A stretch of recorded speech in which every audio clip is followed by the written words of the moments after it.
우리에게 주신 하나님의 말씀은 구약 성경 열왕기하 6장에서 1절부터 7절 말씀을 보도록 하겠습니다. 열왕기하 6장 1절부터 7절 말씀입니다. 구약 성경 열왕기하 6장 1절부터 7절까지 제가 한 절, 여러분들이 한 절 교독하도록 하겠습니다. 제가 1절 합니다.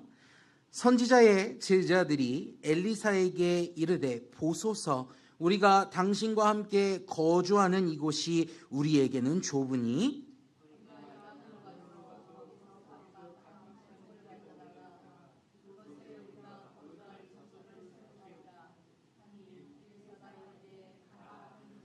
그 하나가 이르되, 청하건대 당신도 종들과 함께 하소서 하니, 엘리사가 이르되, 내가 가리라 하고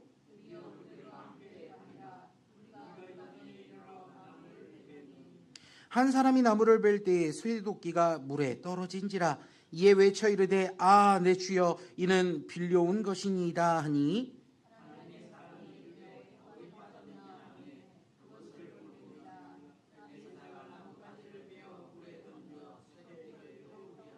같이 봅니다.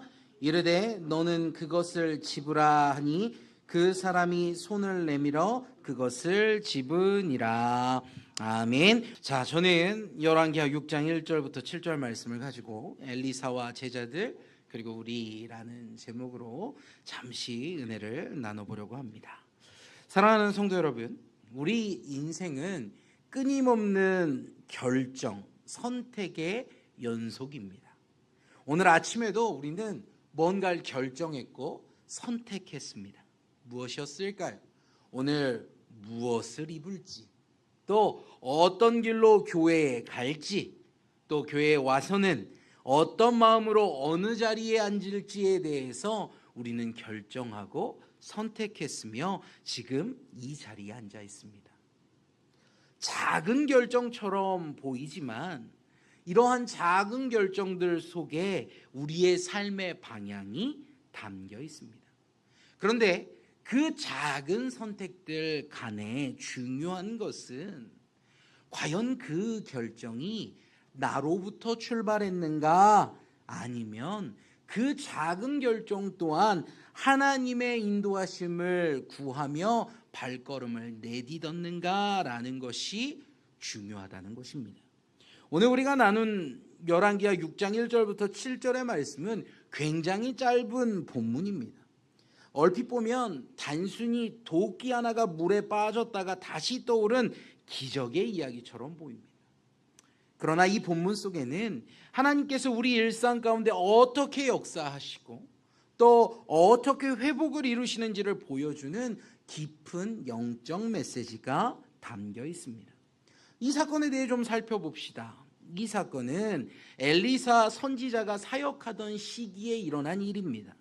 당시 이스라엘은 남과 북으로 나뉘어 있었고, 북이스라엘은 아합 왕가의 바알 숭배로 인해 영적으로 인해 매우 어두운 시대를 지나가고 있었습니다.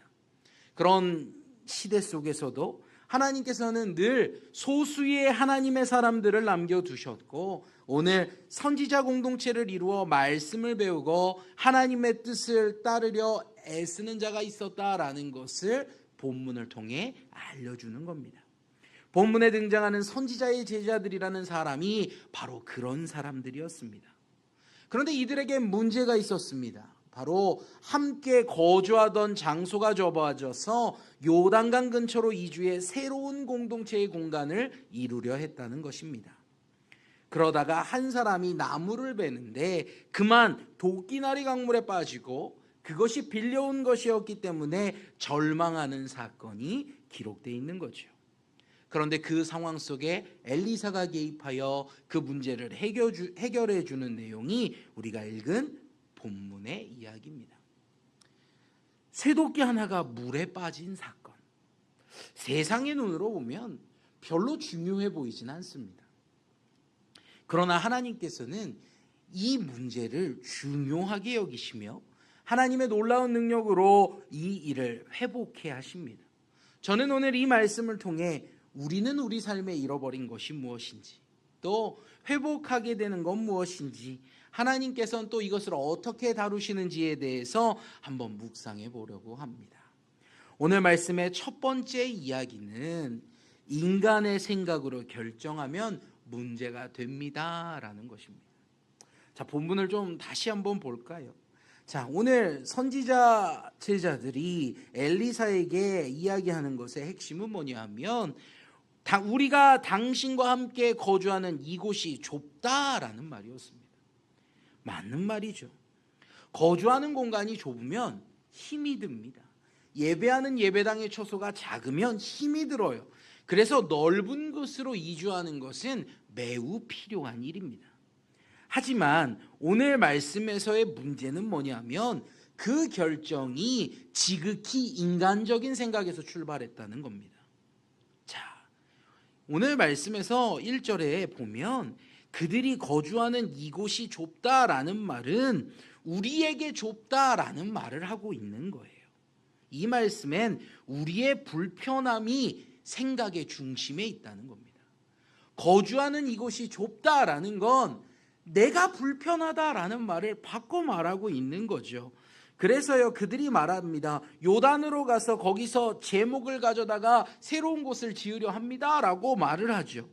자, 이 이야기 속에 중심이 무엇입니까? 바로 내가 생각하고 내가 진행한다는 거예요. 우리에게 필요한 일을 이렇게 행하겠다라고 그들이 계획을 세웠고 그것을 엘리사 선지자에게 이야기합니다. 엘리사 선지자에게 다른 걸 말한 게 아니에요. 우리가 할 일에 대해 말하고 있습니다. 그러니까 엘리사가 그 이야기를 듣고 다른 말을 하지 않고 이렇게 말합니다.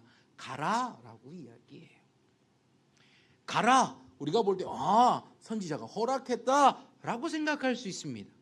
그런데 그 다음의 이야기를 보면 조금 느낌이 달라요. 엘리사는 같이 가지 않으려 했다는 거예요. 가라라고 말은 하지만 같이 동행하려 하지 않습니다. 하지만 그 다음에 제자들이 어떻게 해요? 같이 가자고 이야기해요. 그들이 간청하자 그제서야 엘리사가 동행하는 겁니다. 성도 여러분, 우린 여기서 영적인 균형을 봐야 돼요. 뭐냐? 인간의 필요, 인간의 생각이 앞서가기 시작하면 그 안에 하나님의 역사하심이 일어나기 어렵다는 겁니다. 인간의 생각이 앞서가면 하나님 중심, 하나님을 사랑하고 하나님의 뜻대로 걸어가겠다라고 말은 하지만 그곳에 하나님은 없어지고 나 중심의 신앙이 자리 잡기 시작한다는 겁니다. 성도 여러분, 여러분을 돌아봤으면 좋겠습니다. 우리는 하나님의 사람이라고 말합니다. 여러분 하나님의 자녀이십니까? 여러분이 하나님의 자녀이시기를 소망합니다. 그런데 하나님의 자녀라고 말하면서도 우리는 늘 우리의 생각이 앞서가고 그 다음에 하나님한테 말합니다. 하나님, 제 생각이 여기쯤 와 있으니까 하나님 저를 따라와 주세요. 입술로 말하죠. 주님 동행하여 주십시오. 동행한다라는 말은 나를 인도하는 분이 하나님이 되셔서 내가 그 발걸음에 맞춰 한 걸음 한 걸음 걸어가는 건데 우리는 그것을 잘못 생각합니다. 내 마음대로 가고 주님 내 뒤에 잘 따라와 주세요 라고 말하고 있다는 거죠. 성도 여러분, 이 결과가 문제가 되고 말았다는 거예요. 쇠도끼가 물에 빠지는 실수가 일어났다는 거죠. 이 도끼는 빌려온 물건이었는데 그 물건을 잃어버리게 됐다는 겁니다. 성도 여러분, 우리도 이와 같은 실수를 합니다. 우리의 인생의 문제 속에 결혼하는 것, 이사하는 것, 이직하는 것, 사업의 확장을 하는 것, 관계를 선택하는 것, 이 모든 것들을 내 판단으로 결정합니다. 기도했다고 말은 해요. 기도한다고 말을 합니다. 하지만 하나님의 뜻을 구하는 게 아니라 하나님 저 이렇게 할 건데요, 하나님 도와주세요라고 기도하고 있다는 거죠. 그래 놓고 이 모든 것들을 결정해 놓고 문제가 일어나기 시작하면 하나님한테 되묻기 시작합니다. 하나님 왜 내게 이렇게 하십니까? 하나님 제가 기도했잖아요.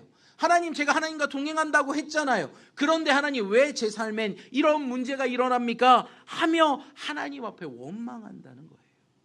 성도 여러분, 과연 우리는 하나님 앞에 먼저 여쭈어 보았습니까? 내 결정의 중심에 하나님이 계셨는지 되물어보는 저와 여러분이 되기를 소망합니다. 잠언 14장 12절은 이렇게 이야기해요. 자, 읽어봅시다. 시작.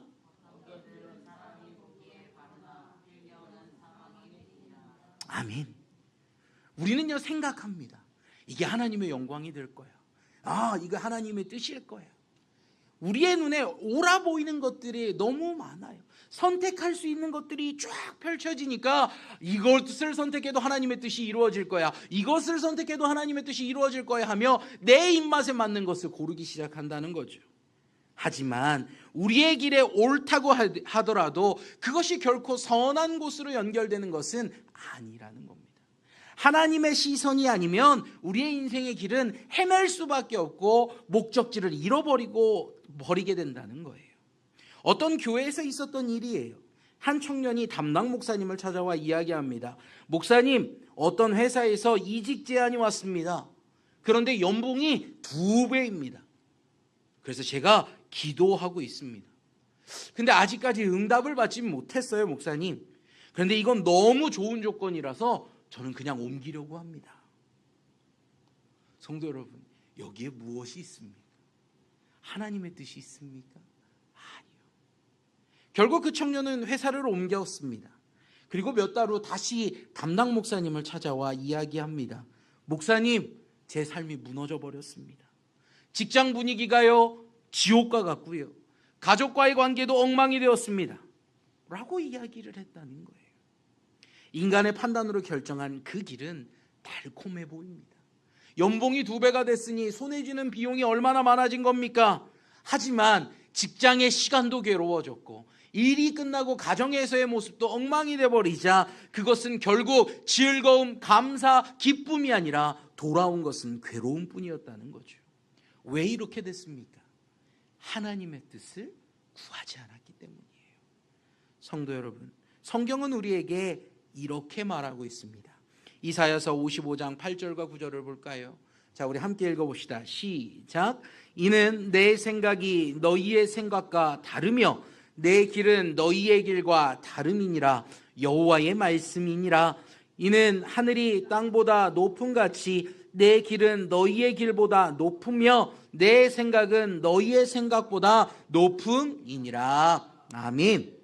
내 생각에는 정답이라고 여길 때에 이것밖에 길이 없다고 판단하는 그 시간에 성도 여러분, 선택하거나 판단하지 마시고 그것을 하나님께로 가지고 나오는 저와 여러분이 되기를 소망합니다. 말씀 한 군데 더 볼까요? 잠언서 3장 5절부터 6절입니다. 같이 읽어봅시다. 시작. 너는 마음을 다하여 여호와를 신뢰하고 내 명철을 의지하지 말라. 너는 범사에 그를 인정하라. 그리하면 내 길을 지도하시리라. 아멘. 성도 여러분, 성경이 무엇을 말하고 있습니까? 하나님을 인정해라 라고 말하고 있는 거예요. 성도 여러분, 하나님이 여러분의 삶의 주인이십니까? 여러분의 참 아버지이십니까? 그렇다면 하나님을 인정하십시오. 그리고 우리가 갖고 있는 우리의 생각을 내려놓읍시다. 그러면 하나님이 직접 우리를 인도하시는 거예요. 좋은 길로, 푸른 초장으로, 하나님이 쉴 만한 물가로 우리를 인도하시는 것이죠. 우리의 연약함을 인정하고 하나님을 참되게 의지하는 성도들이 되시기를 주님의 이름으로 축복합니다. 오늘 말씀이 말하고 있는 두 번째는 무엇입니까? 바로 수준 이상의 것은 오히려 문제를 일으킨다라는 거예요. 이게 무슨 말일까요? 오늘 본문에서 문제가 무엇이었습니까? 도끼가 물에 빠졌다라는 거예요. 이 말씀을 보다 보면 우리 옛날 전래동화가 생각나요. 산신령이 나타나서 금도끼냐 은도끼냐 하는 그 느낌이 나오죠. 그런데요, 문제가 있어요. 당시에 이 선지생도가 사용했던 이 쇠도끼는 매우 귀한 도구였다는 거예요. 그냥 평범한 도끼가 아니고요, 당시에는 철기 문명이 발달하지 않았기 때문에 도끼 하나에도 큰 가치가 있었고 일반인은 이것을 소유하기 어려웠다는 거예요. 그래서 이 도끼를 잃어버렸을 때 선지자 생도가 외치는 거죠. 아, 이거는 빌려온 겁니다 라고 말하는 거죠. 큰 일이 당했다는 거예요. 근데 우리는 생각할 수 있어요. 아니 뭐 그 도끼 뭐 그래 뭐 다들 돈 모아서 하나 사주면 되는 거 아니야? 라고 생각할지 몰라요. 아니요. 쉽게 감당할 수 없는 금액이었다는 거예요. 그래서요, 그 물건을 빌려온 걸 잃어버렸을 때 발생하는 문제가 뭐냐? 그 비용을 갚아내지 못하면 이 생도는 자기의 삶으로 갚아내야 돼요. 그냥 돈을 주면 되는 게 아니고요, 노예가 되어서 기간이 채울 때까지 그 집에 종살이를 해야 되는 거예요. 하나님의 뜻대로 살겠다고 외쳤던 그가 도끼 하나 때문에 이제 누군가의 종이 될 신세에 놓인 겁니다. 자기 혼자로 갚지 못하면 어떻게 되냐? 가족들까지 가서 종살이를 해야 되는 거예요. 그러니까 외치는 거죠. 이건 빌려온 겁니다 라고 외치는 거예요. 사랑하는 성도 여러분, 이 성도의 문제가 무엇이었습니까? 도끼를 빠뜨린 거요? 아니요. 자기 수준을 넘어서는 걸 사용하려 했다는 거예요. 우리도 마찬가지예요. 내가 감당할 수 없는 욕심, 내 그릇보다 큰 책임, 내 믿음보다 앞서가는 판단, 그것이 결국 오늘 본문의 도끼처럼 문제를 일으키게 된다는 거예요. 오늘 우리의 시대는요, 이런 이야기를 우리에게 끊임없이 속삭이고 있어요. 이상하게 대화들 속에 이런 이야기들이 있어요. 야, 더 좋은 걸 가져야 돼. 야, 더 큰 집을 가져야 되고, 더 좋은 차를 타야 되고, 더 많은 것을 누려야 성공이야 라는 이야기가 우리들에게 끊임없이 속삭입니다. 대중매체를 틀기만 하면 보여지는 것이 어마어마해요. 평범한 가정의 모습은 없어요. 연예인들이 집이라고 공개하는 걸 보면 어마무시하죠.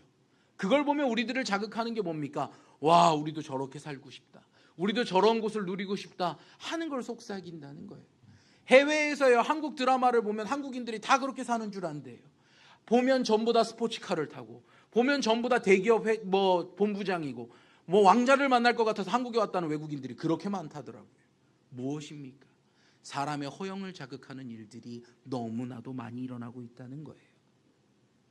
하지만 이런 것들, 욕심을 갖게 하는 것들은 내 영적인 수준, 내 인격의 그릇, 내 믿음의 자리를 넘어서게 만드는 일이라는 거죠. 그러게 되면 문제가 발생합니다. 이런 일들에 매이게 되고 고통받게 되며 무너지게 된다는 거예요.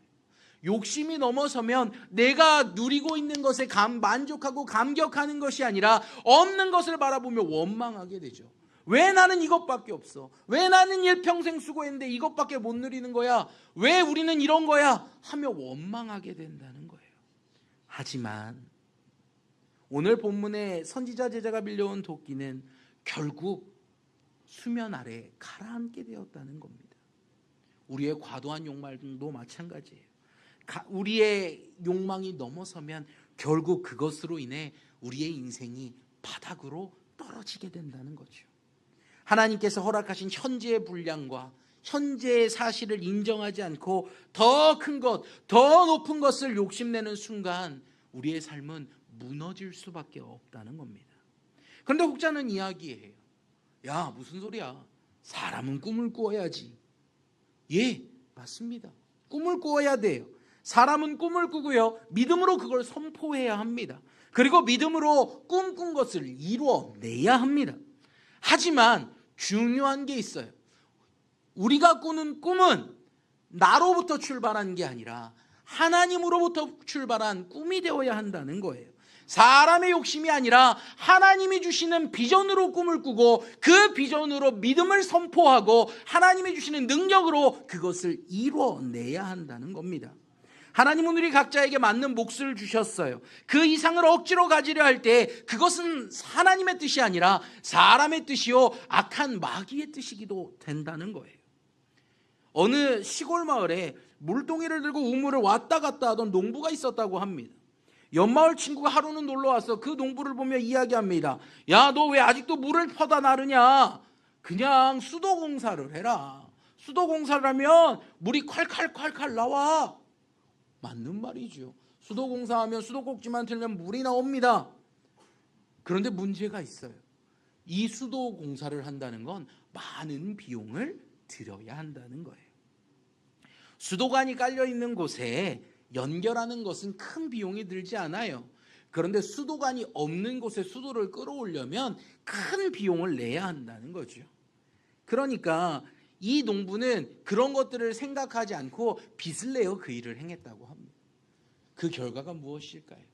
그 빚을 갚지 못하고 그가 갖고 있는 소유를 빼앗기게 되었다는 겁니다.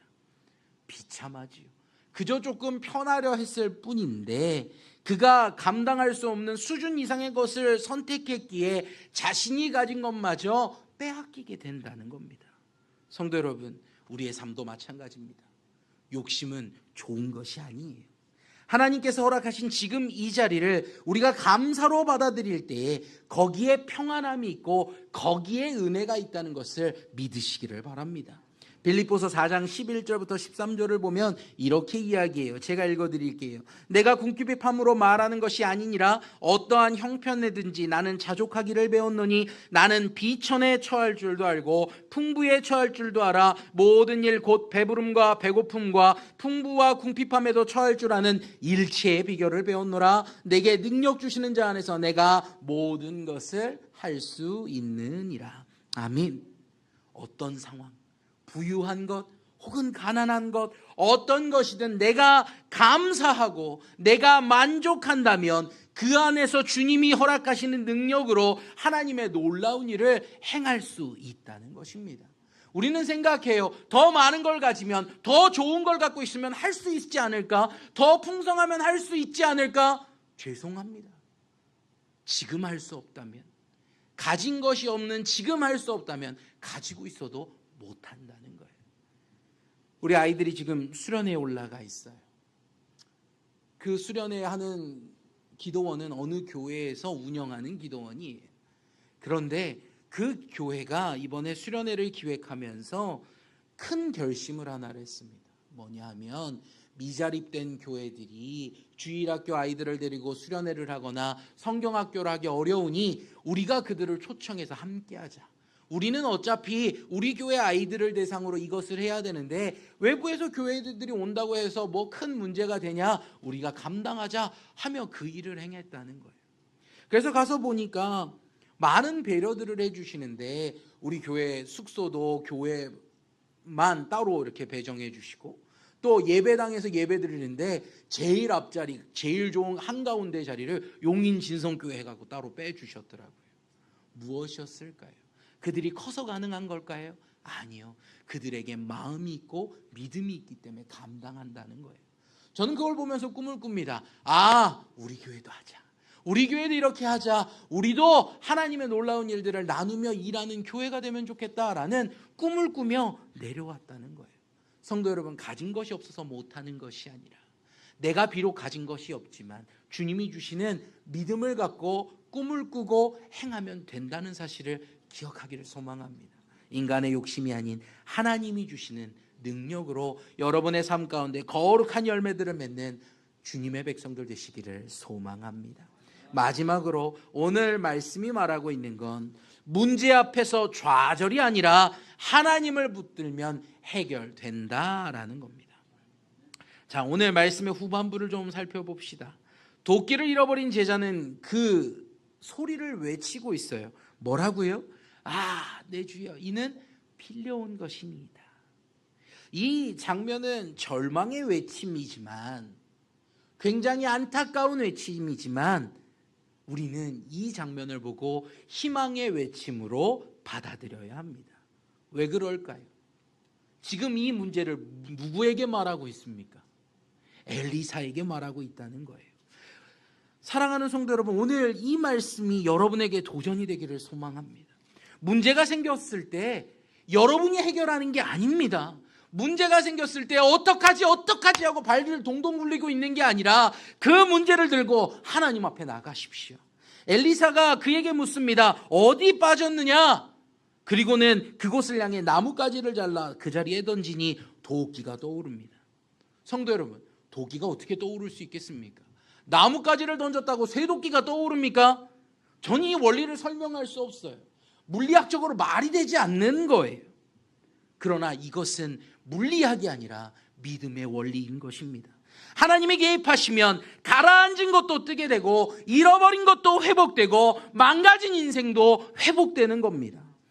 엘리사가 그에게 말합니다. 집으라.